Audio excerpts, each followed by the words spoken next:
अस्सलाम वालेकुम मेरे सभी लिसनर्स। आज मैं फिर से हाजिर हूँ अपने चैनल उर्दू नावल्स अलाउड पर रफ़त सिराज के नावल दिल दिया दहलीज़ के साथ, और ये इसकी 9वीं एपिसोड है। नावल शुरू करने से पहले मेरी आप सभी लोगों से रिक्वेस्ट है कि प्लीज़ चैनल को सब्सक्राइब ज़रूर कीजिएगा, साथ साथ लाइक शेयर और कमेंट ज़रूर कीजिएगा। क्यों नहीं लूँगी, दोगे तो ज़रूर लूँगी। वो ढलकते आंचल को संभालते हुए लापरवाही के अंदाज में बात कर रही थी। जब मैं कन्विंस कर रहा था तो आप हत्ते से उखड़ रही थी। अब ये आनन फानन इनकलाब। वो मुस्कुराया। तुमसे मतलब, तुम्हें तो इसके मुतालिक परवाह नहीं करना चाहिए। वो नज़रें चुरा रही थी। परवाह तो खैर नहीं कर रहा, बस अपनी हैरत का इजहार कर रहा हूँ। मगर अभी तो मेहमान मौजूद है, आप कहाँ भागी जा रही हैं? अभी तो मिस्टर नईम को अंगूठी पहनाई जाएगी। हो सकता है आप अपनी इफ्तार तबाह से मजबूर होकर यह मंजर देखना चाहें। मैं आपकी मदद कर सकता हूँ। वो सीने पर हाथ बांधे बेरा रास्त उसकी आंखों में देख रहा था। नईम को देखना था, देख लिया, बाकी तो तमाम बातें आम सी हैं। मैं ज़रा थक गई हूँ। वो मुस्कुराई। मगर आपका कमरा तो पीछे रह गया। उस तरफ तो यावर चचा का बेडरूम है। क्या मारे खुशी के? उसने मायने खेज़ अंदाज में मुस्कुराकर जुमला अधूरा छोड़ दिया। मैं बकायमी होश हवास पापा के कमरे में जा रही हूँ। मुझे उनसे बहुत ज़रूरी बातें करना है। अब क्या ज़रूरी बातें बाकी हैं? क्या ये कि शादी कितने दिनों में होगी? क्या बारात कराची से आएगी? या ये कि शादी जल्द से जल्द नहीं हो सकती? देर करने से क्या फ़ायदा? और ये कि तुम्हारा सर। रोशी ने झुल्लाकर उसकी बात काटी। तुम इतने इंटरेस्टेड क्यों हो? तुम्हारी बला से मैं जीऊँ या मरूँ? तमाम मनाजिर आपने मुझे दिखाए हैं, कुछ मुआहदे किए हैं। इंटरेस्ट पैदा होना तो बड़ी फितरी सी बात है, मगर यकीन करें मैं वाकई बहुत खुश हूँ। आपने सचमुच बड़ी हकीकत पसंदी और होशमंदी से काम लिया है। कराची से जो बोझ अपने सर पर लेकर चला था आज उतर गया। मैं खुद को बहुत हल्का फुल्का महसूस कर रहा हूँ, वरना यकीन करें मेरी तो रातों की नींद उड़ गई थी। वो बहुत पुरसुकून अंदाज में मुस्कुरा रहा था। रोशी ने रूम में पेवस्त हो जाने वाली नज़रें उस पर जमा दी। तो फिर जाओ, शुक्राने के नफिल पढ़ो। बेकार मुझसे बातें करके वक्त ज़ाय कर रहे हो। तुम समेत ये सारा घर मुझे हेडेक समझता है। सभी इस तरह खुश हो रहे हो जैसे सिरों से बला टल रही है। वो दोनों हाथों में चेहरा छुपाकर सिसक पड़ी। रोशी बीबी। बारी एकदम सटपटा गया। आरास्ता व पैरास्ता मगर सिसकती हुई रोशी उसे फिर से उलझन में डालने लगी। उसे तो पहले इसके इत्मीनान से खौफ आ रहा था, उलझन हो रही थी। हटो मेरे सामने से, काश तुम कसाई होते। वो तकरीबन भागती हुई यावर अली ख़ान के बेडरूम तक गई थी और वो बहुत उलझे हुए अंदाज में चेहरा मोड़कर शरारत संभाल कर भागती हुई रोशी को देख रहा था। यावर अली ख़ान के बेडरूम के बाग की तरफ खुलने वाले दरीचे वाह थे और बाहर बाग से रोशनियां कमरे में आ रही थी, जबकि कमरे की तमाम लाइटें ऑफ थी। यकीनन मर्दाना तकरीब बाग में हो रही थी। वह आहिस्ता आहिस्ता चलती हुई दरीचे में आ खड़ी हुई, बल्कि ओट में खड़ी होकर बाहर का जायज़ा लेने लगी। आज बाग की तमाम लाइटें ऑन थी, जो किसी तकरीब की वाज़ेह अलामत हुआ करती थी। 2-3 सोफ़ा सेट और अतराफ़ में लगी हुई रंग बिरंगी फोल्डिंग चेयर थी, जिस पर अक्सरियत घर के मर्दों के विराजमान थी। मरकज़ी सोफ़े पर बाबा साहब, यावर अली ख़ान, इल्मुद्दीन, बड़े अब्बा और नईम विराजमान थे। इक्का दुक्का गाँव के दिगर अहम अफराद भी दिखाई दिए। सियाह डिनर सूट में मलबूस कम उम्र सा नईम सुर्ख टाई और रुमाल से सूट मुकम्मल किए बहुत ही पुरतकल्लुफ़ अंदाज में बैठा था। जवाद कैमरा संभाले इधर उधर टहलता दिखाई दिया, जबकि बारी दिखाई नहीं दिया। तमाम मर्दों में अगर कोई बहुत शानदार दिखाई दे रहा था तो वो उसके पप्पा थे। नेवी ब्लू सूट में टांग पर टांग रखे, सोफ़े के हत्थे पर बाजू जमाए, अपने होठों को उंगलियों से गाहे बगाहे छूते हुए वो अतराफ़ पर नज़र दौड़ाते, मगर इसके बावजूद साफ महसूस किया जा सकता था कि वो किसी सोच में है।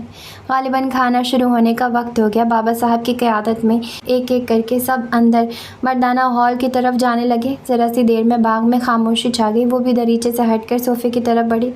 खुद एतमादी इतनी बढ़ चुकी थी कि किसी मंजर ने उसे डराया नहीं। वो बहुत पुरसुकून थी।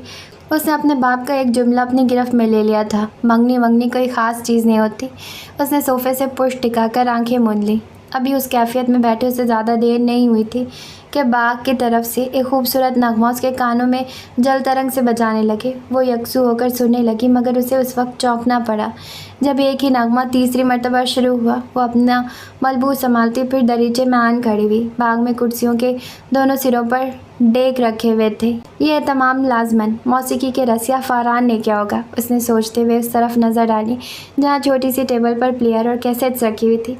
उसे खासी हैरत हुई। वहाँ जाहिद खुशबारी बैठा हुआ था। वही गीत अब चौथी मरतबा रिवाइंड कर रहा था। नगमा एक मरतबा फिर पूरे तासिर के साथ फ़िज़ा में बिखर रहा था। मेरा ईमान मोहब्बत है, मोहब्बत की कसम सारी दुनिया तेरे कदमों पर निछावर कर दूँ। चाँद तारों से मेरी जान तेरा दामन भर दूँ, तेरे ख्वाबों पे कभी छा न सके शाम में आलम। मेरा ईमान मोहब्बत है, मोहब्बत की कसम। वो जहाँ एक जहन्नम है जहाँ तू न मिले, जल के मर जाऊँ जो ये साया गेसू न मिले। ज़िंदगी जहर भरा जाम है अब तेरे बग़ैर, तेरी चाहत पे कुर्बान है मेरे लाख जन्म। मेरा ईमान मोहब्बत है, मोहब्बत की कसम। मुस्कुरा जाने बहारा का सवेरा होगा, ख़त्म सदियों के रिवाजों का अंधेरा होगा। शब की किस्मत में लिखा है गुज़र ही जाना, राह सूरज की कहाँ रोक सके अहले सितम। मेरा ईमान मोहब्बत है, मोहब्बत की कसम। तुम खाना नहीं खा रहे? अचानक सामने से नदीम नमदार हुआ। बारी ने प्लेयर ऑफ कर दिया। मुझे फ़िलहाल भूख नहीं है, उसने बड़ी संजीदगी से जवाब दिया। मगर हॉल में तो आ जाओ, देखो तो सब खाना खाते हुए कैसे लग रहे हैं। तुम जवाब से कैमरा लेकर दुल्हा मियाँ के चंद पोज ही महफूज कर लेना। उठो यार, शाबाश। इस तरह जवाद भाई के साथ खाने में शरीक हो जाएंगे। इतने ढीले क्यों हो रहे हो? बुखार वुखार तो नहीं हो गया? वो क्या कहते, दुश्मनों के कान तेज़। वो उसे कांधों से पकड़ कर उठा रहा था। तेज़ नहीं, बहरे। वो तसी करते हुए उठ खड़ा हुआ। अब मुस्कुरा रहा था। मगर तुम्हारे दुश्मन भी तुम्हारे लेवल के होंगे, बड़े अलर्ट किस्म के होंगे। ऐसे लोग बड़े तेज़ हसासियत कान समेत रखते हैं। For your kind information, Nadeem खज्जल होने के बजाय ढिठाई से बोला। Thanks for information. वो भी उसके कमर में हाथ डालकर हंस दिया। कैसा लगा बाबा साहब का इंतखाब? नदीम और बारी अब अंदर की तरफ बढ़ रहे थे। बारी की हल्की सी आवाज़ आई। वो कोशिश के बावजूद न सुन सकी तो झुलाकर सोफे पर बैठ गई और कुछ देर कबल की सूरत हाल पर गौर करने लगी। गीत के तर्ज, गुलकार की आवाज़ और अशार दर हकीकत बेहद पुरतासीर थे, जैसे हुनूस उसकी समाज से टकरा रहे थे। क्यों सुन रहा था ये गीत बार बार? बेहिस नहीं बल्कि पत्थर, एकदम ठेस। दूर सदियों के रिवाजों का अंधेरा होगा। पर्दे पड़े हुए हैं, ये उठेंगे और सरका देंगे। कैसे दूर होगा अंधेरा? उनके वालिद साहब आएंगे सुल्तान राही की तरह ललकारते हुए, क्योंकि उनके बस की तो बात नहीं। ताबेदारी का मेडल जीते बगैर सांस नहीं लेंगे हजरत। उसने वॉल क्लॉक की सिमत नज़र दौड़ाई। जब तक पापा से साफ साफ बात नहीं होगी नींद भी नहीं आएगी। वो एक अखबार उठाकर सोफे पर नीम दराज हो गई। हालांकि उससे 100% यकीन था कि उसे नींद नहीं आएगी, उसके बावजूद आंख लग गई थी। यावर अली शला साहब बेडरूम में दाखिल हो रहे थे और रोशी को सोफे पर दराज देखकर चौंक पड़े। कितनी ज़िद्दी और खुदसर हो गई है ये। उन्होंने दुल्हनापे की झप से पुरनूर रोशी पर एक सरसरी नज़र डाली। एकदम बूढ़ा महसूस करने लगे। उनकी हिम्मत नहीं पड़ रही थी कि वो रोशी को जगाकर अपने कमरे में जाने को कहें। उनका वजदान कह रहा था कि रोशी के जागने से तूफ़ान जाग पड़ेंगे। वो कोट उतारकर आहिस्तगी से उसे लटकाने लगे। माँ उन्हें दरीचे के पार दूर नस्वानी आवाज़ ने मतवज्जा किया। बाहर दरख्तों पर कुमकुमे हुनूस रोशन थे। बर्खास्त होने का मुकम्मल तासिर भी फ़िज़ा में मौजूद था। वो तेज़ी से दरीचे की तरफ बढ़े। ढाडी ज़िद्दी तबीयत तुसां थी। बहुत देर हो गई है, हुन किस्सा चलो। तुसां नू रब दा वास्ता वड्डे आसान ते साडी खैर नहीं, छेती चलो। सरस्वती को हिंद को ज़बान के अलावा कोई ज़बान नहीं आती थी। वो घास पर बैठी औरत से मुखातिब थी, यानी उसे चलने को कह रही थी। उसे डरा रही थी कि बड़े खान इधर आ गए तो दोनों की ही खैर नहीं, लिहाजा यहाँ से जल्दी चलो। फिर मैं की करसा? आन दे उन्हां नू, तुसा डरदे हो ते पुछो इत्थों मैं फड़सा? फिर मैं क्या करूँ? उन्हें आने दो। तुम डरती हो तो भागो, मैंने तुम्हें पकड़ा हुआ है। जवाबन घास पर बैठी हुई ने भी हिंद को में बड़ी तलखी से जवाब दिया। एक वारी मैं तो रोशी बीबी नाल गल कर लेने दे, हुन तेरा फिर जलसा इत्थों। एक बार तो रोशी बीबी से बात करने दो, अब तो तभी जाऊंगी। वड्डे खान मैनू साड़सवा बनासा, सरस्वती लरसती आवाज़ में कहती हुई दो जानों बैठ गई। यावर अली खान ने पलट कर रोशी की सिम देखा और नहायत आहिस्तगी से दरीचे के पट बन के और उसी तेज़ी से बाहर आए और बाहर भाग कर रुक किया और उन दोनों से थोड़े फासले पर रुके। तुम्हारे साथ कौन है सरस्वती? वो बहुत धीमी मगर बारवाब आवाज़ में उससे मुखातिब हुए और सरस्वती की तो जैसे घी बन गई। कोशिश के बावजूद हलक से आवाज़ ना निकल सकी। मैं क्या पूछ रहा हूँ सरस्वती? उनके लहजे में भला की नाराज़गी थी। माँ घास पर बैठी हुई औरत उठ खड़ी हुई और माहौल ऐसा हो गया जैसे बाग ना हो, जिंदान हो। बेड़ियों का शोर सा चादर सरकाने लगा और यावर अली खान ने कोफ भरे अंदाज में गहरी सांस सीने से खारिज की। क्यों आई हो इस तरफ? उन्होंने अपनी जगह पर खड़े खड़े सवाल किया। ऐसी नफ़रत काफिर को भी काबे से ना होगी जितनी आपको मुझसे होगी। इस हवेली में पत्थरों की कमी तो नहीं, आप मुझे पत्थरों से क्यों नहीं मारते? वो आगे बढ़ी।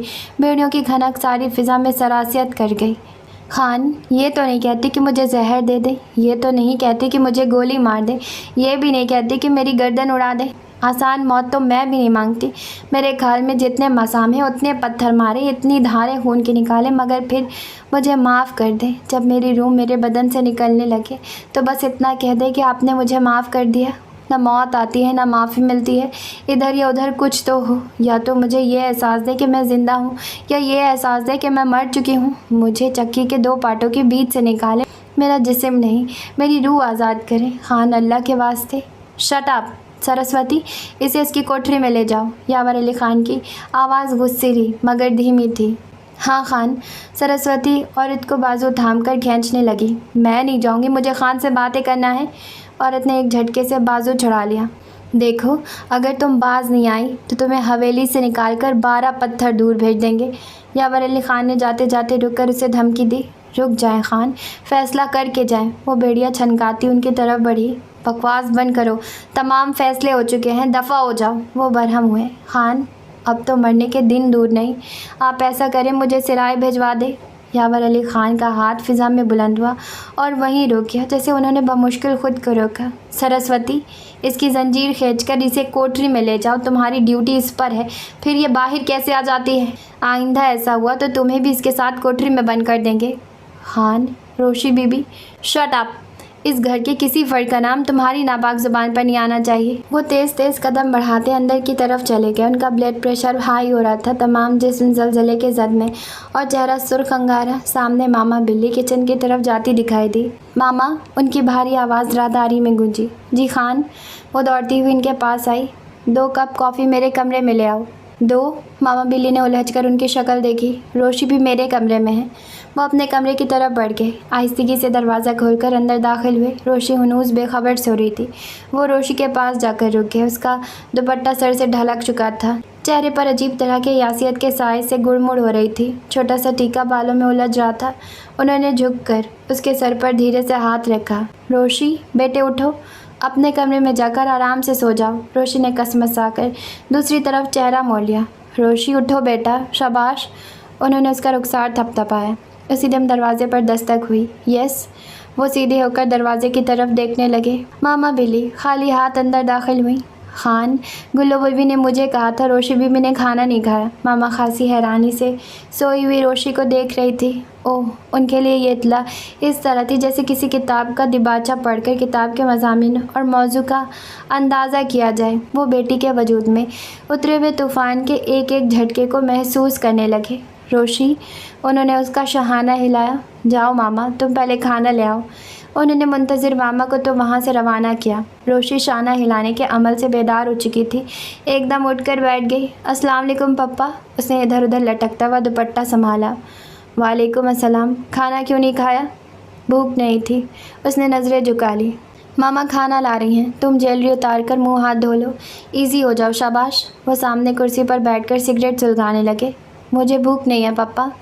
उसने हाथ फेरकर टीका टटोला, फिर उतारकर अपने दूसरे हाथ में ले लिया, फिर उसे उतारकर झुमकियाँ उतारी और उसके बाद गले में पड़े हुए तीनों चारों नेकलेस और हार और फिर तमाम जेवर उठाकर एक ढेर कर दिए और बाथरूम में चले गए। खूब रगड़ रगड़ कर मुँह धोया। यावर अली खान की मौजूदगी के एहसास से ही आसाब पुरसुकून हो गए थे। मुँह हाथ धोकर बालों में ब्रश चलाकर बाहर आई तो मामा ट्रॉली समेत मुंतज़िर थी। पापा, मेरा दिल नहीं चाह रहा इस वक्त खाना खाने को।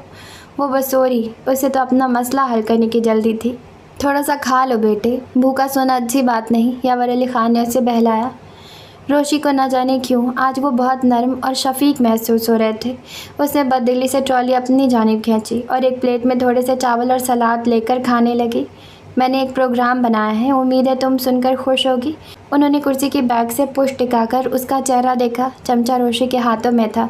उसने वापस रख दिया और बाप की शक्ल देखने लगी। जल्दी से सुनाइए पापा, सख्त कहत है मेरी ज़िंदगी में खुशखबरियों की। वो एकदम बेसब्री हो गई। यावर अली खान का चेहरा जैसे दुख से धुंधलाने लगा। उन्हें यूँ लगा जैसे उनकी बेटी बहुत सारा रोना चाहती है। हम कराची जा रहे हैं। उन्होंने आगे झुककर सिगरेट की राख झाड़ी। हम वो चौंक पड़ी। हाँ, मैं और तुम। उनके अंदाज में बला का सुकून था। सिर्फ?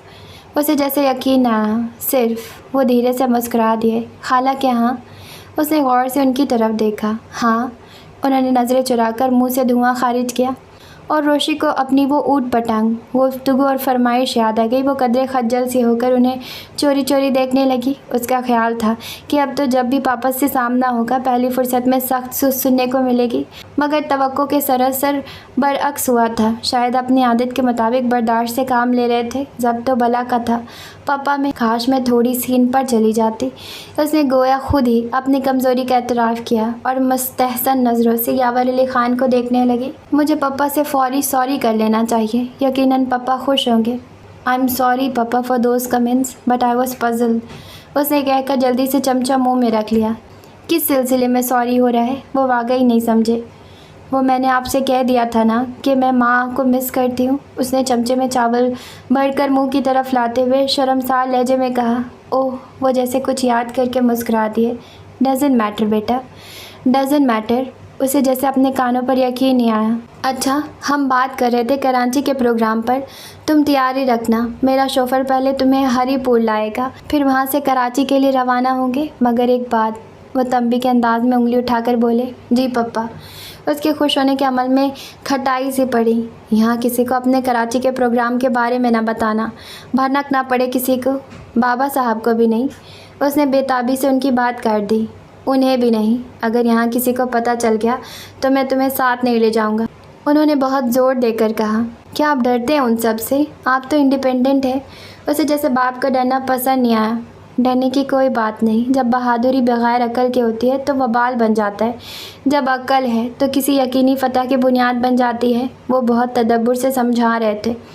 रोशी ने बहुत मोहब्बत और सताइश से बात की तरफ देखा।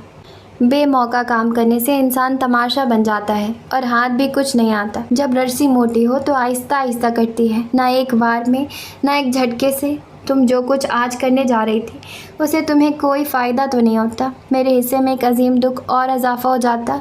वह आहिस्ता आहिस्ता उसके मन चाहे मौजू की तरफ आए, क्योंकि उन्हें यकीन था अब उसकी गुफ्तगू का रुख उसी तरफ मुड़ जाएगा। रोशी का दिल सीने में तेज़ तेज़ धड़कने लगा।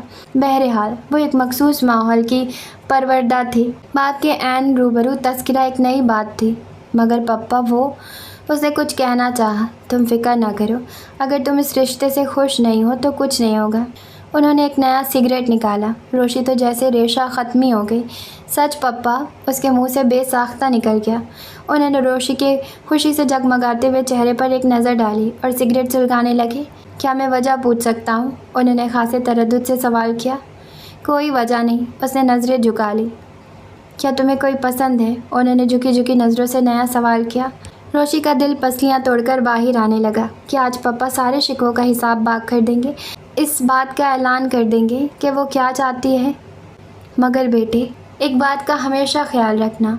तुम्हें मेरी तरफ से ख़ास रियायत हासिल सही। तुम क्वालिफाइड वालिदैन की बेटी हो और मैं मुख्तलिफ़ तकरीबात में ख़वातीन के हुकूक़ पर ख़ताब करता हूँ। मगर हमारा एक स्टैंडर्ड मेंटेन हो चुका है। कोई कदम उठाने से पहले अपने मकाम और हैसियत को मद्देनज़र रख लेना। तुम इस मुल्क के दर्जा अव्वल के शहरियों में शुमार होती हो, चूँकि तुम माशी और समाजी तौर पर फुल्ली स्ट्रॉन्ग हो। हम जागीरदार लोग हैं। सरकारी ओहदे भी क्लास 1 लेवल के कबूल करते हैं। हर शय में तुम्हारा इंतखाब क्लास 1 लेवल का होना चाहिए। दूसरी सूरत में तुम मुझसे किसी तरह की मदद और ताउन की उम्मीद मत रखना। उन्होंने गहरा कश लेकर दरीचे की तरफ कान लगाकर कुछ सुनने की कोशिश की। रोशी का जगमगाता चेहरा एकदम फीका पड़ गया। पप्पा, इंसान की ज़ाती काबिलियत और अहलियत भी तो कोई चीज़ होती है। वो धीमे अंदाज में मुखातिब थी। श्योर, मगर इंसान की स्ट्रॉन्ग पोजीशन तभी समझी जाती है जब उसके बाप दादा का बैकग्राउंड भी अच्छा हो। उन्होंने अपने मखसूस बुर्दबारी के अंदाज में जवाब दिया। अगर किसी को उसके बाप दादा का ही पता ना हो तो? उसने हिचकिचाते हुए सवाल किया। नॉनसेंस। वो धीरे से मुस्कुराए। Silly girl. उन्होंने राख झाड़ी। यानी? वो वाकई कुछ समझी नहीं। यानी कि ऐसा शख्स हमारी जागीर में सिर्फ हमारे मुलाजमीन की लाइन में खड़ा हो सकता है, चाहे वो कितना ही काबिल और लायक क्यों ना हो। एब्सोल्युटली, ये हमारी स्टेटस मजबूरी है। उन्होंने कदरे उलझकर बेटी के चेहरे पर नज़र दौड़ाई। जो तुम्हारे दिल में है कह दो, मैं हमेशा के लिए तुम्हें किसी नतीजे पर पहुंचा सकता हूं। इस बार उनका लहजा खासा सर्द और पुरतकल्लुफ़ था, जैसे वो किसी अनहोनी के लिए पेशबंदी कर रहे हों। मैं तो वैसे ही पूछ रही थी। आ जाते हैं ना जहन में सप्लीमेंट्री क्वेश्चंस। वो एक कबाब उठाकर खाने लगी और चेहरे पर जी भरकर बेनियाजी तारी करने की कोशिश की। Now are you relax? उन्होंने बेटी को बहुत मोहब्बत से देखा। यस, उसने गुमसुम अंदाज में जवाब दिया। जो कुछ हुआ है अब ये मेरा हेडेक है, तुम्हारा नहीं। थैंक्स अ लॉट डियर पप्पा। वो फ़िलहाल इस ताज़ा तरीन पैदाशुदा मसले के हल पर खुश थी, मगर उसका इजहार भी नहीं करना। उन्होंने तायद की। डोंट केयर पप्पा। देखो फ्लास्क में कॉफ़ी है, एक कप कॉफ़ी बनाओ। खाना खा लिया है? उन्होंने साइड टेबल पर रखे फ्लास्क की तरफ इशारा किया। जी मैं खा चुकी। स्वीट नहीं लोगी? नहीं, मूड नहीं है। पेट भर कर खा लूँगी तो डरावने ख्वाब आएंगे। रात भी तो खांसी हो चुकी है। अब इंशाल्लाह डरावने ख्वाब नहीं आएंगे। वो मुस्कुराए। रोशी के चेहरे पर कोई तासुर नहीं था। अजब अंदेशों में लिपटी हुई खुशी मिली थी। हम कराची कितने दिन रुकेंगे पप्पा? वो कॉफ़ी बनाने लगी। कुछ कह नहीं सकते, 4-5 सूट रख लेना, बहुत होंगे। उन्होंने कहा। फिर मैं वहाँ आपके साथ शॉपिंग भी तो करूँगी। उसने कप यावर अली ख़ान को थमाया। श्योर। तुम कॉफ़ी नहीं लोगी? नहीं, फिर नींद नहीं आएगी। आपको कॉफ़ी पीकर नींद आ जाती है? उसने पूछा। नींद? यावर अली ख़ान ने अपनी सुर्ख आँखें एक लखते को उस पर मरकूज़ की। आपकी आंखों से तो लगता है आप सोते ही नहीं। पापा, आप आई स्पेशलिस्ट से कंसल्ट क्यों नहीं करते? आईज़ रेड क्यों रहती है? वो मासूमियत से उनसे पूछ रही थी। अच्छा, वो मबहम सा मुस्कुराए। मुझे कभी ध्यान ही नहीं आया। अब तुमने तवज्जो दिलाई है तो ज़रूर करूँगा। जी, आपका ध्यान रखने वाला भी तो कोई नहीं है। मम्मी होती तो कम अज़ कम। उसे जाने क्या याद आ गया, एकदम से शर्मिंदा सी होकर चुप हो गई। मम्मी नहीं है तो क्या हुआ, बेटी तो है। उन्होंने एक उड़ती पड़ती सी नज़र दरीचे की जानिब डालते हुए उसी अंदाज में जवाब दिया। अच्छा, अब मैं चलती हूँ। क्या मैं आपके साथ हरीपुर जाऊँगी? वो जाते जाते रुक गई। नहीं, मैं तुम्हें बुलवा लूँगा। गुड नाइट पप्पा। वो दोनों हाथों में अपनी ज्वेलरी समेटते हुए बाहर निकल गई। गुड नाइट गुड़िया, वह आहिस्तगी से बोले। वो न जाने किस धुन में थी, एकदम शरारे में उलझकर गिरते गिरते बची। क्या मुसीबत है, हासिल न वसूल कुछ, उल्टी चोट ही लग जाती। वो दीवार थाम कर झिल्लाई। खुद ही से बातें शुरू कर दी हैं। क्या बातें करने वाले माजरत कर चुके हैं? उसने चौंक कर सामने देखा। बारीक बरसाती कोट हाथ से झाड़ते हुए जीने की तरफ बढ़ा। तुमसे मतलब? वो चीख कर गोया हुई। आजी, अब हम किस काबिल हैं? बड़े जज रहते नाज नईम साहब। वो मुस्कुरा रहा था। अपने दीदे टेस्ट करा लो, कोई फॉल्ट आ गया होगा। वो दाएं बाएं से शरारे समेटकर बड़े मसरूफ़ अंदाज में मशवरा दे रही थी। बारी ने कुछ ना समझते हुए खासी हैरानी से उसकी सिम देखा। अगर घर की चार दीवारी में मौजूद अफराद में से किसी पर तहकीक से PhD की डिग्री मिलती तो आप पर ही PhD करता। उसने बरसाती कोट कंधे पर लाद कर कदम बढ़ाए। ठहरो, वो बेसाख्ता बोली। लीजिए ठहर गया हुक्म। कहाँ जा रहे हो? बड़ा अजीब सवाल है। नीचे तो ज़मीन पर यहाँ वहाँ निकलने के चांसेस होते हैं, ऊपर जाकर छलांग तो मारूंगा नहीं। वो धीरे से हंस दिया। जाहिर है अपने कमरे में ही जा रहा हूँ। मैंने आज तक तुम्हारा कमरा अंदर से देखा ही नहीं। ताजुब है। वो वाकई हैरान थी। कभी दिन में तशरीफ़ लाइएगा हमारे यहाँ। वो जीने पर चढ़ने लगा। बड़ी अच्छी चॉइस है तुम्हारी, बहुत अच्छा गाना था। वो ठटक कर रुक गया और गर्दन मोड़कर उसे देखने लगा। कौन सा गाना? वही जो बाग में तुम 11वीं मर्तबा सुन रहे थे कि नदीम भाई आ गए थे। वो फ़ाखराना मुस्कुराई, जैसे उसे शर्मिंदा करके कोई दरीना तमन्ना पूरी कर रही हो। अच्छी चीज़ सबको ही अच्छी लगती है। दिल चाहे तो मुझसे कैसेट लेकर सुन लीजिएगा।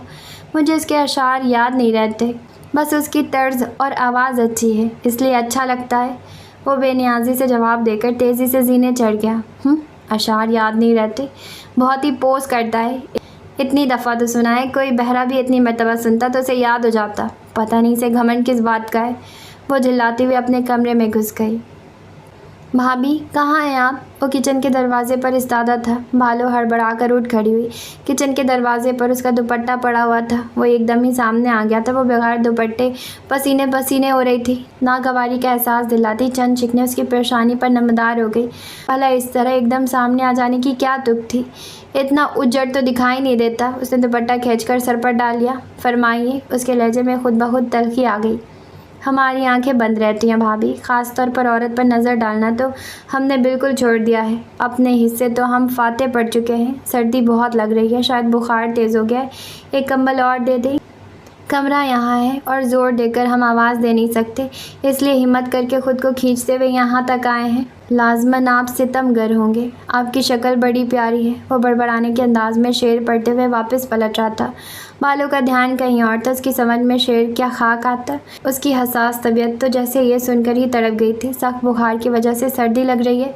वो तेज़ी से स्टोर की तरफ गई थी। वो लाल खान का लाया हुआ मेडान USA किस्म का ब्लैंकेट लेकर उस कमरे में चली आई जहाँ आरिफ का क़याम था।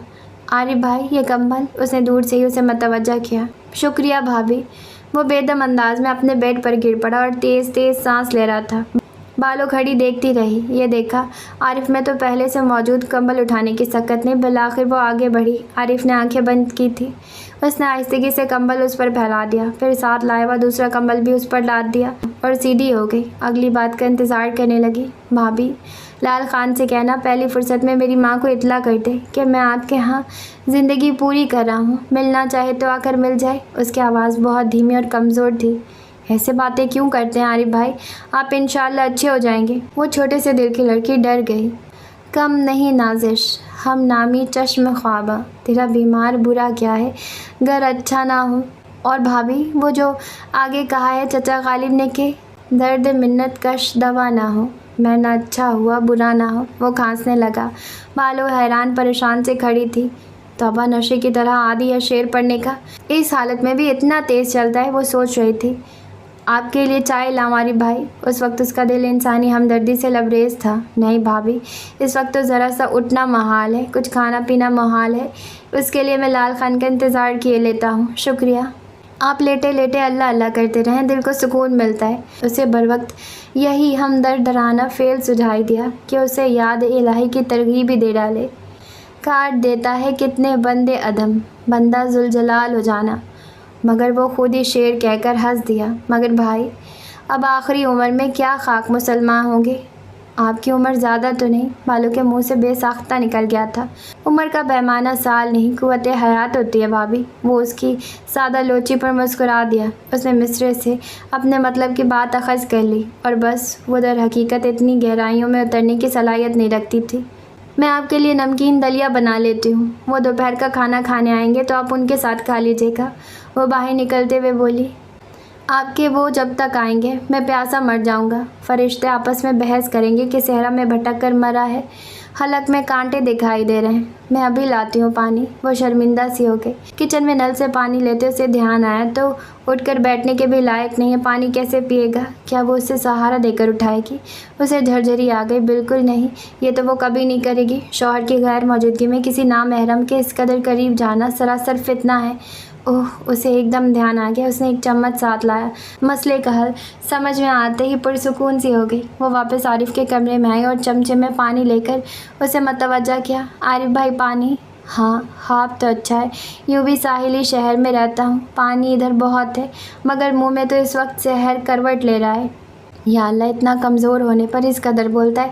ताकत आ गई तो क्या आलम होगा। चमचा लाई हूँ साथ, आप आंखें भी खोलें और मुंह भी। वो ज़िद हो गई थी। आरिफ ने तामील की। वो उसे पानी पिलाती रही। वो उसकी सम देखने के बजाय छत की तरफ देखता रहा। अरे क्या बहुत हालत ख़राब है। पीछे से लाल खान की घबराई हुई आवाज़ आई। बालों के हाथ से गिलास फर्श पर जा पड़ा। यहाँ वहाँ किरचियाँ बिखर गई। क्या मैं दरवाज़ा बंद करना भूल गई थी? खुला हुआ था। दिल बुरी तरह धक धक कर रहा था। वो लरसती हुई नीचे और शीशे के टुकड़े उठाने लगी, मगर न जाने क्यों नज़रें उठाकर लाल खान की सिमत न देख सकी। कोई बात नहीं, ऐसा हो जाता है। इंसान अपने ध्यान में हो तो अचानक आवाज़ से चौंक पड़ता है। मैं तो इसीलिए उल्टे पाँव वापस आया था कि कहीं मेरा यार प्यासा न मर जाए। ये तुम्हारी भाभी, इसे तो बहुत शर्म आती है। शुक्र इसने तुम्हें पूछ लिया। अब चलो उठो, अस्पताल में दाखिले का बंदोबस्त करके आया हूँ। बाहर गाड़ी खड़ी है। लाल खान ने आरिफ को बाजुओं में उठा लिया। किरचियाँ चुनती बालों ने सर उठाया। न लाल खान से कोई बात की, लेकिन उसके हाथ पैर की जान क्यों निकल रही थी? बिल्कुल ठंडे पड़ गए थे। दरवाज़ा बंद कर लो बालो। लाल खान कमरे से बाहर निकलते हुए बोला। मगर बालो तो जैसे किसी पत्थर की तरह अपनी जगह अटल थी। हालांकि उसने कोई चोरी नहीं की थी, मगर हालत चोरों जैसी थी। क्या सोचते होंगे, ये वैसे तो सामने नहीं आती, और जब मैं मौजूद नहीं था कहीं उन्हें कोई बुरा ख्याल ना हो। हालांकि वो बेचारा न 3 में न 13 में आज मरा, कल दूसरा दिन। मगर लाल खान को इस तरह घर में गैर मर्द अकेला नहीं छोड़ना चाहिए। वो अब तक अपने मर्द से खुलकर बात नहीं कर पाई थी, मगर उसके दोस्त को पानी पिला रही थी। वो कम उम्र थी, बेबुनियाद वसवसे उसके कच्चे जहन को परेशान कर रहे थे। वो साथ वाला आमना का बाप अपनी औरत को किस तरह तानों से खाता है, वो अपने आंगन में काम करती सुना करती थी। जब भी गुस्से में होता खड़े खड़े गरीब के 10-20 यार गिनवा देता।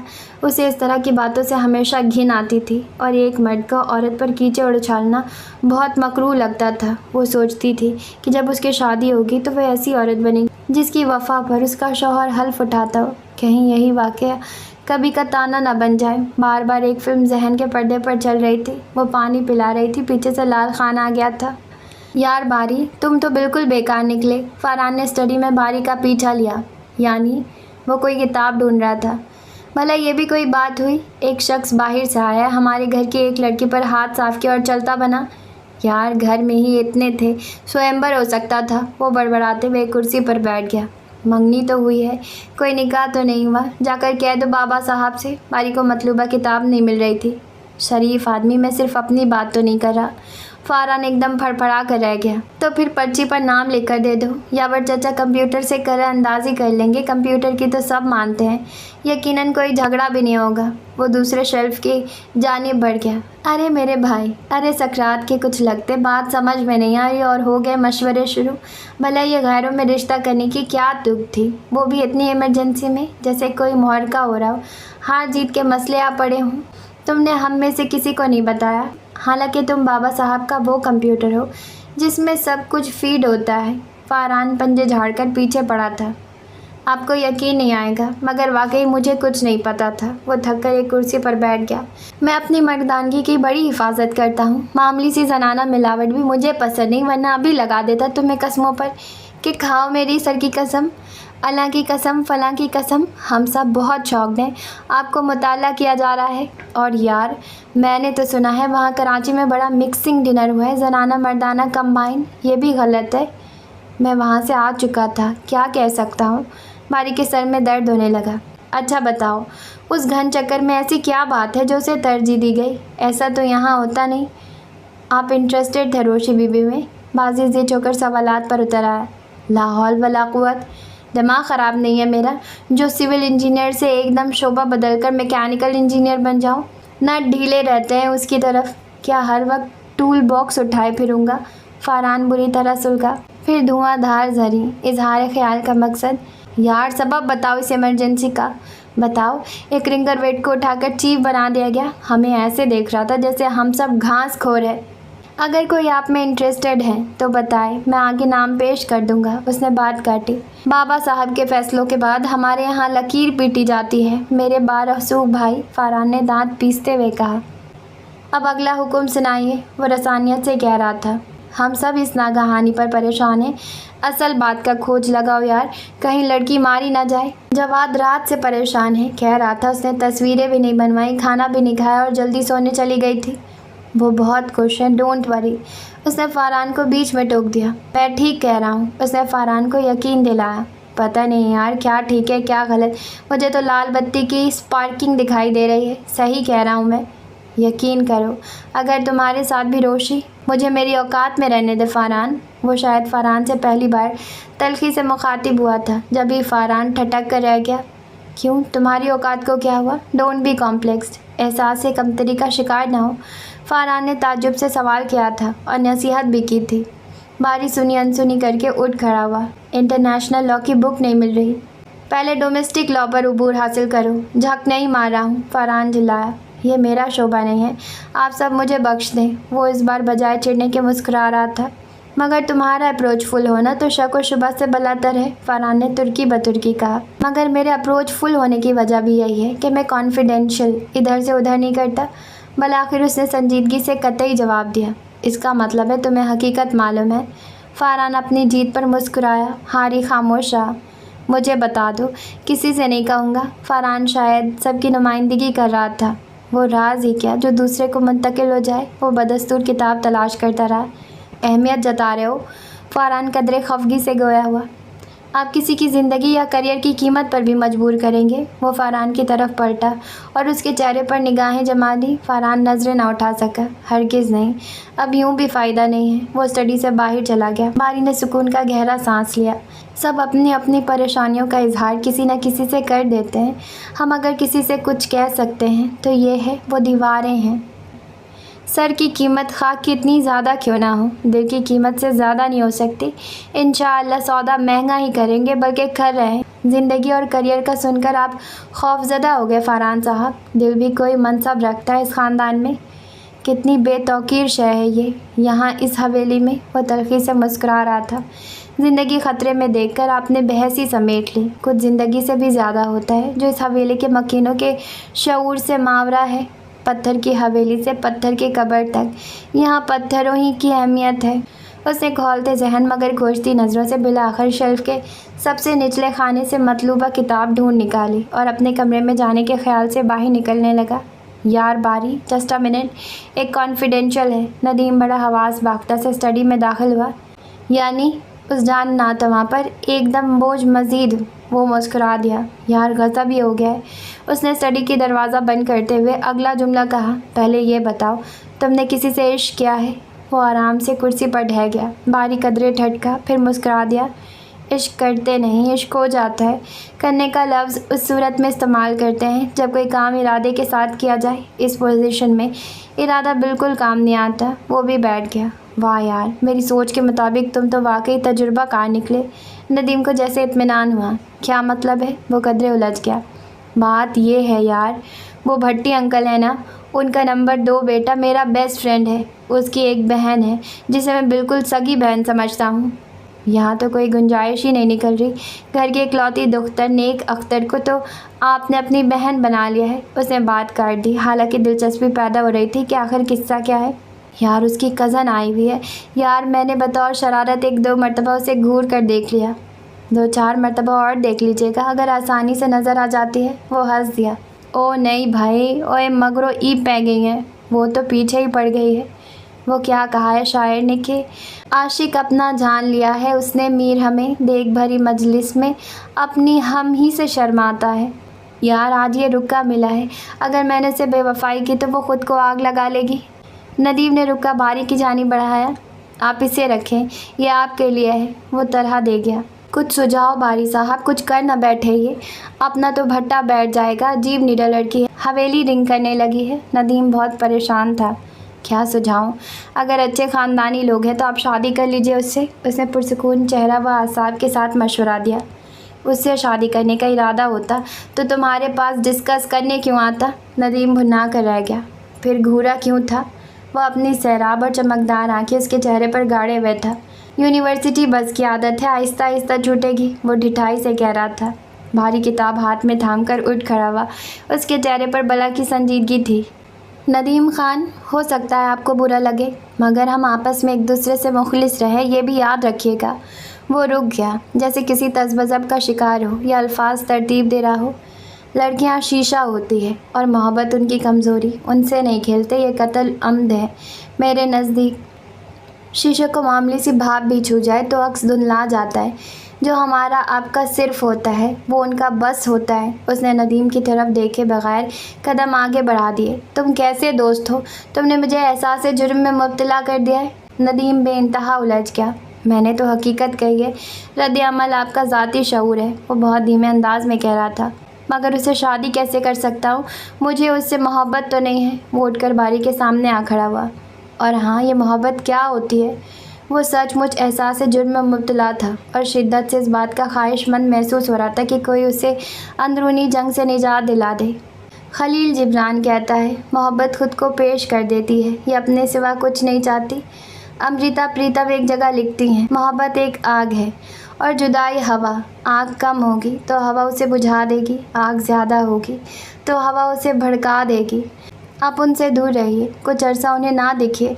अगर बहुत याद आए तो उनसे शादी कर लीजिए, वगरना बड़े इंसानों की तरह अपनी गलती का एतराफ़ करके माजरत कर लीजिए और आइंदा के लिए इस किस्म की शरारत से तौबा कर लीजिए। मुझे इजाज़त। बड़ी जल्दी में रहते हो। नदीम गायब दिमागी की कैफियत में था। जी बस कुछ स्टडी करना है, फिर सही। ओके। वो तेज़ी से बाहर निकल आए, मुबादा कोई नई बात पैदा हो जाए। मोहब्बत खलील जिब्रान और अमृता प्रीतम के एहसासात पर तो मंतज नहीं, हर इंसान के ज़ाती तजुर्बात भी तो होते हैं मिस्टर हादी। बिल्कुल, जब हम अपने ज़ाती एहसासात छुपाना चाहते हैं तो दूसरों की कही कोई बात दोहरा देते हैं। फुज़ी ने तय करते हुए बड़ी हकीकत पसंदी से हंस दिया। गोया ये जताते हैं जो कुछ कह रहे दूसरे से सुन रखा है, ज़ाती तौर पर कुछ अंदाज़ा नहीं। हालांकि मिस्टर बारी, आप ये कह सकते थे। मोहब्बत एक तिलस्मी परिंदे का नाम है जिसके सुनहरी परों से कर्ब की आँच आती है, कहीं दूर बिसात फ़िज़ाओं में परवास करता है, मगर दिल के ज़िंदान में किसी कैदी की तरह सर फोड़ता महसूस होता है। मोहब्बत उस खेत की तरह है जिसे नींदें कुर्बान करके पानी लगाते हैं, और ये कि मोहब्बत थक कर अब्दी नींद तो सो सकती है मगर मायूस नहीं होती। या यूँ कह सकते हैं मोहब्बत कायनात का सबसे खूबसूरत इंकशाफ है। ये भी कह सकते हैं कि दुनिया में जितना भी हुस्न नज़र आता है सब मोहब्बत की तशरीह है। वो आखिरी जीना तय करके अपने कमरे की तरफ मुड़ा और किसी से टकराते टकराते बचा। रात में पिया करो, यूँ भी सब जल्दी सो जाते हैं। रोशी संभल कर हमलावार थी। मैं शायद किसी ध्यान में था। वो कतरा कर आगे बढ़ गया। तुम्हारा कमरा देखने आए हैं। वो उसके पीछे चल रही थी। आइए देख लीजिए। उसकी बेनियाजी गहरी नींद की तरह टूट कर नहीं दे रही थी। वो उसके पीछे कमरे में दाखिल हो गई। इंतहाई सादा कमरा था। लाइट ग्रीन और वाइट के इम्तजाज का मजहर। फर्नीचर वाइट पॉलिश, पर्दा लाइट ग्रीन, बेडशीट वाइट तो बेड कवर ग्रीन और वाइट फूल और ग्रीन ज़मीन वाला कारपेट। एक तरफ शेल्फ कॉर्नर पर बड़ा सा ग्रीन गुलदान था जिसमें ताज़ा फूल थे। भाई तुम्हारे कमरे में आकर तो कौमी जज्बा बेदार हो रहा है और कौमी परचम को सलामी देने को जी जा रहा है। वो हंसी। बारी खामोश रहा, दरीचे से पर्दे सरकाने लगा। इतने एहतमाम से रहते हो, अंदाज़ा नहीं था। वो फिर गोया हुई। अजी हमें कहाँ फुर्सत है एहतमाम करने की। वो तो पिछले दिनों इक्का अपना बेडरूम सेट करा रहे थे, कोई मेहरबानी वाली रग भड़क गई थी। दरअसल उनका कमरा भी तो बराबर में है। वो कुर्सी पर बैठ गया। बाबा साहब ने कोई ऑब्जेक्शन नहीं किया कि क्यों पैसा खर्च कर रहे हो। उसने बारी का चेहरा गौर से देखा। वो मुझे गैर ज़रूरी रियायत देते हैं। वो मुस्कुराकर उसकी शक्ल देखने लगा। क्यों, तुम्हें क्या सुर्खाब के पर लगे हुए हैं। वो अपने मखसूस नखवत के मुजाहिरे से बाज न रह सकी। उन्हीं से पूछिएगा। तुम उनके घोड़ों पर बहुत मेहनत करते हो, शायद इसीलिए वो अपने अस्तबल को हवेली पर फौकियत देते हैं। बात यही है। उसने बड़ी माहिराना अंदाज में तज्जिया किया। बिल्कुल यही बात होगी। आप उनकी पोती हैं, उनके बारे में ज़्यादा बेहतर जानती हैं। वो एक अखबार उठाकर पढ़ने लगा। तंज कर रहे हो। वो बिदक गई। ये ताब, ये मजाल, ये ताकत नहीं वल्ला। वो धीरे से हंस दिया। तुम बुरा क्यों नहीं मानते। वो चिढ़ गई। वो कैसे मानते हैं। वो फिर हंस दिया। क्या बुरा लगता ही नहीं, या सेंस नहीं है ये। वो हुनूस खड़ी थी। शायद सेंस नहीं है। उसने निहायत आसानी से इत्तफाक कर लिया। तुम्हें तो ये भी सेंस नहीं है कि कोई खड़ा है तो उसे बैठने के लिए भी कह दो। वो बाजू लपेट कर टहलती हुई दरीचे के पार जा खड़ी हुई। कमरा भी आपका है, घर भी आपका है, जैसे चाहे इस्तेमाल करे। वो फिर उसी सुकून और मुस्कुराहट से गोया हुआ। मुझे ऐसा महसूस हो रहा है कि तुम मेरी इंगेजमेंट से खुश नहीं हो, खासे बदले हुए लग रहे हो। आखिरकार उसने कह दिया। माय गॉड, ये क्या आ गया आपके जहन में। मुझे तो इस कदर इत्मीनान है आपकी इस तब्दीली पर कि आप अंदाज़ा नहीं कर सकती। बल्कि तो मैं इस बात पर उलझ गया हूँ कि बाबा साहब ने शादी के बजाय ये मंगनी का चक्कर क्यों डाल दिया। सीधे सीधे शादी कर देते। जो काम हर हाल में करना है उसमें देर क्यों की जाए। आपकी इस तब्दीली का भरोसा भी नहीं हो सकता ना। ये बात तो सभी जानते हैं कि आप मूडी और पागल हैं। बंद करो ये तकरीर। बड़े आए वहाँ से मेरे हमदर्द। शादी कर देते तो बता देती सबको अच्छी तरह से। मैं तुम्हारे गले में तो नहीं लटक रही ज़बरदस्ती, अपनी जान छुड़ाने की पड़ी हुई है। क्या मैं समझती नहीं हूँ, बच्ची हूँ मैं तो। अपनी जान छुड़ाने को तुम्हें ढाल बना रही थी। तुम्हारा तो काम ही है कि हवेली वाले के हर काम की मर्ज़ हो। तुम शायद ये समझने लगे कि मैं तुम्हारे इश्क में मरी जा रही हूँ। नॉनसेंस। वो बुरी तरह मुश्ताल हो गई। बारी उसी तरह पुरसुकून अंदाज में बैठा अखबार रोल कर रहा था। खाली पढ़ने लिखने से क्या होता है। तुम हो क्या। मैंने तुम्हें अहमियत दी इसलिए कि मैं अहमक हूँ। तुम जाने किन हवाओं में उड़ने लगे। मैंने तो सिर्फ ये सोचा कि तुम इस्तेमाल होने वाली शय हो, तुम्हें इस्तेमाल करने में कोई हर्ज नहीं। उसका सांस तेज़ तेज़ चलने लगा। वो दम लेने को रुक गई। बारी ने उठकर साइड टेबल से जग उठाकर गिलास भरा और उसकी तरफ बढ़ा दिया। आप सोच रहे होंगे कि जवाबन भी मैं कुछ कहूँगा, इसलिए आपको बता दूं कि मेरे पास कहने को कुछ नहीं है। आपका कीमती वक्त ज़ाया ना हो इसलिए वजाहत कर दी है। आप अलबत्ता और कुछ कहना चाहें तो कह सकती हैं। अगर मैंने आपको हर्ट किया है तो मैं आपसे सॉरी करने में कोई कबाहत महसूस नहीं करूँगा। You fool, I hate you, I really hate you, worst hate you. उसने बारी के हाथ से गिलास लेकर कारपेट पर दे मारा और ख़ुद बेड पर बैठकर दोनों हाथों से चेहरा छुपा लिया और फूट फूट कर रोने लगी। दरवाज़ा थोड़ा सा खुला हुआ था। बारी ने आगे बढ़कर दरवाज़ा ठीक तरह से बंद किया और खामोशी से कुर्सी पर बैठकर दोबारा अखबार खोलकर नज़र डालने लगा। एक आध मिनट बाद एक उचटती सी नज़र रोती हुई रोशी पर डाल लेता, फिर दोबारा नज़रें अखबार पर दौड़ाने लगता।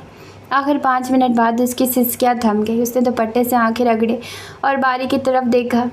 ऐन उसी लम्हे बारी की निगाहें भी उसकी तरफ उठी थी। वो बहुत खूनी अंदाज में उसकी तरफ देख रही थी। बारी ने बहुत आहिस्तगी से अपनी नज़रों का रुख दोबारा अखबार की तरफ मोड़ लिया। जी चाह रहा है अखबार समेत तुम्हें आग लगा दूँ। वो बेड से उतरकर खड़ी हो गई। बारी अखबार रोल करके ठोड़ी के नीचे टिकाकर मुस्कुराकर उसे देखने लगा। मेरी तरफ से कोई मज़ाहमत नहीं होगी, आप शौक़ पूरा करें। वो पाँव पटकती आगे बढ़ी और झटके से दरवाज़ा खोलकर बाहर निकल गई। बारी उसी अंदाज में बैठे जाने की सोच के पाताल में भटकने लगा। यावर अली ख़ान को गए हुए तीसरा दिन था। उसने तो उनके जाते ही अपना सूटकेस पैक कर लिया था। उस दिन के बाद से उसे बारी भी नज़र नहीं आया था। मामा ने खुद ही बता दिया था कि सराय गया हुआ है। सराय में पता नहीं कौन से मेले लगे रहते हैं आए दिन। उसने सुनकर सर झटक दिया। एक तो कराची जाने का सुनकर जोश व खरोश इस दर्जा था कि किसी चीज़ में दिल नहीं लग रहा था। जी चाहता था पर लगाकर कराची पहुंच जाए।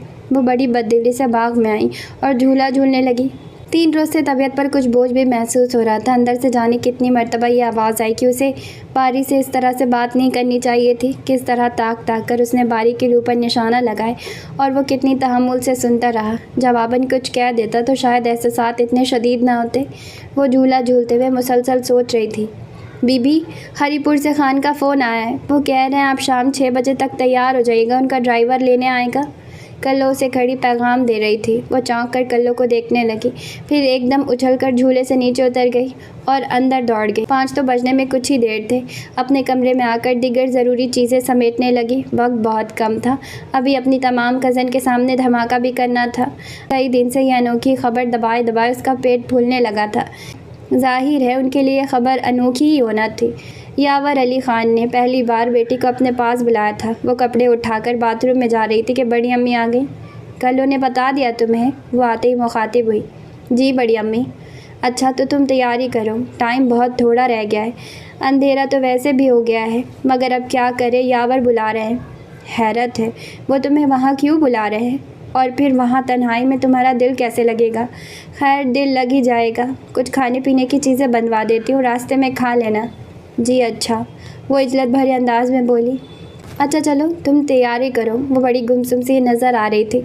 आहिस्ता आहिस्ता चलती हुई दरवाजे की सिम बढ़ी। रोशी ने उनके पीठ होते ही झपाक से बाथरूम में घुस गई। 2 मिनट में कपड़े तब्दील किए और ब्रश बालों में चलाकर दौड़ती हुई हॉल कमरे में आ गई, जहाँ वो सब हिस्ब तवक्का हाथ पैर फैलाए बच्चों का कोई प्रोग्राम देख रही थी। हेलो कज़न्स, उसने दरवाजे में खड़े होकर चीख मारी। वो सब चौंक पड़ी। अरे आओ भाई, कहाँ गायब हो? कमरों से निकल आने का टाइम तो कब का हो चुका है। मोना ने पाँव समेटे। हम इसलिए आए हैं कि हम जा रहे हैं। उसने फुलझड़ी छोड़ी। खैर हो, कितने चले? रूबी को भी स्क्रीन से नज़रें हटाना पड़ी। हरीपुर, उसने खासे इस्तिग़ना का मुज़ाहिरा किया। अकेली? वो सब अपने ज़ाविये बदल कर मतवज्जा हो गई। पप्पा के ड्राइवर के साथ, उसने वजाहत की। भाई क्या हो रहा है ये? जरी को यकीन ना आया। बड़ा अच्छा हो रहा है, वो खिलखिलाई। यावर चाचा ने बुलवाया है? सैर की शौकीन तानिया पड़पड़ाई। जाहिर है, बिन बुलाए तो हम खुदा के यहाँ भी ना जाए। उसके अंग अंग में तरंग थी। जाने की कोशिश तो की थी। शीनो ने मुकाबिल के दरवाजे से दाखिल होकर टुकड़ा लगाया। रोशी ने आज अपना अच्छा मूड उनकी खातिर ख़राब नहीं किया और अंदर आकर एक मोड़े पर बैठ गई। वो सब उसे घेर कर बैठ गई। प्रेस कॉन्फ्रेंस का समा बन गया। सफ़र तो जैसे तैसे कट ही गया था। आने की खुशी में किसी किस्म की नागवारी में वज़न नहीं था, मगर घर में दाखिल होते ही उसे कोफ्त का सामना करना पड़ा। यावर अली ख़ान किसी डिनर में गए हुए थे। हालांकि मुलाजमीन ने बहुत अच्छे अंदाज में गर्म जोशी से इस्तकबाल किया था, मगर उस पर जैसे ओस सी पड़ गई। वक्त गुजारना बहुत मुश्किल हो रहा था। पहले किचन में आई, वहाँ मौजूद एक एक चीज़ का जायज़ा लिया। क्या पापा किचन चेक करते हैं? वो खानसामा से मुखातिब हुई। जी नहीं, वो बेचारा हैरान सा नज़र आया। अच्छा, फिर तो तुम बड़े ईमानदार किस्म के सर्वेंट हो। बड़ा साफ़ सुथरा किचन है। बर्तन तो बहुत खूबसूरत है। क्या पापा लाए हैं? उसने दीवार गिर शीशे की अलमारी में लगे बर्तनों का जायज़ा लिया। जी मुझे इल्म नहीं। जब मैं यहाँ आया तो ये बर्तन पहले से मौजूद थे। बहुत नाइस, बहुत शानदार है मेरे पापा। उनसे ताल्लुक़ रखने वाली हर चीज़ ही बहुत अच्छी होती है। मैं तो खैर ठीक ठाक हूँ, मगर मेरी अम्मी बहुत हसीन थी। सबसे अच्छी बीवी भी घर भर में मेरे पापा को मिली थी। लकी है ना। बेचारा खानसामा मुअद्दबाना हाथ बांधे उसके इरशादात सुन रहा था। उसी दम फ़ोन की घंटी बजी। वो चुप हो गई। फ़ोन कहाँ है? आप फ़िक्र न करें, अटेंडेंट सुन लेगा। खानसामा को उसकी बातें बहुत अच्छी लग रही थी। अरे नहीं भाई, मैं सुनूंगी। हो सकता है पापा का ही हो या शायद हवेली से आया हो। वो कहते हुए यावर अली ख़ान के रूम में आ गई। उसके आने तक फ़ोन खामोश हो चुका था। फ़ोन की बेल दोबारा से शुरू हुई। उसने रिसीवर उठा लिया। हेलो, आप कौन हैं? सर को फ़ोन दीजिए, कराची से मिस माहिन की कॉल है। अटेंडेंट कह रहा था। सर गए हुए हैं, मैं उनकी बेटी हूँ, मुझसे बात कराएं। हेलो। एयरपीस में माहिन की आवाज़ उभरी। हवेली फ़ोन नहीं कर सकती? पापा को बड़े फ़ोन होते हैं। उसकी शोखी उरूज पर थी। हाँ जी, तो आज के एपिसोड को यहीं के लिए बस करते हैं। काफ़ी रात हो गई है, रात के 3 बज गए हैं। हम मिलेंगे कल आपसे आने वाले एपिसोड के साथ। जाने से पहले चैनल को सब्सक्राइब करें, लाइक करें, शेयर करें, कमेंट्स करें। Okay, tata bye.